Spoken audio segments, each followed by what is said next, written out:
Hi friends, mutton liver fry எப்படி பண்ணலான்னு பார்க்கலாம். ஒரு ட்ரை பேன் எடுத்துகிட்டு 4 காஞ்ச மிளகா, 2 ஸ்பூன் மல்லி எடுத்துக்கோங்க, 2 ஸ்பூன் பெப்பர், 2 ஸ்பூன் ஜீரகம், இதெல்லாம் நல்லா ட்ரை ரோஸ்ட் பண்ணிவிட்டு ஒரு மிக்ஸி ஜாரில் போட்டு பவுடர் பண்ணி எடுத்து வச்சுக்கலாம்.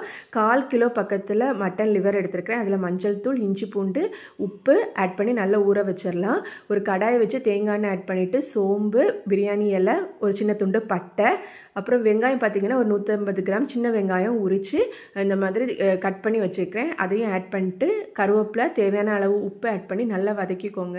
வெங்காயம் நல்லா வதங்கினதுக்கப்புறமா 1 ஸ்பூன் இஞ்சி பூண்டு, கொஞ்சமாக மஞ்சள் தூள், கொஞ்சமாக மிளகாய் தூள் ஆட் பண்ணி நல்லா வதக்கி விடுங்க. நல்லா வதங்கினதுக்கப்புறமா நம்ம ஆல்ரெடி ஊற வச்சுருக்க லிவர் ஆட் பண்ணி கொஞ்சமாக தண்ணி ஆட் பண்ணி மூடி வச்சிடலாம்.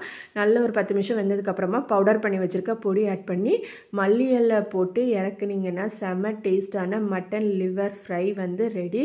கண்டிப்பாக ட்ரை பண்ணுங்கள், செம்ம டேஸ்ட்டாக இருக்கும். தேங்க்யூ.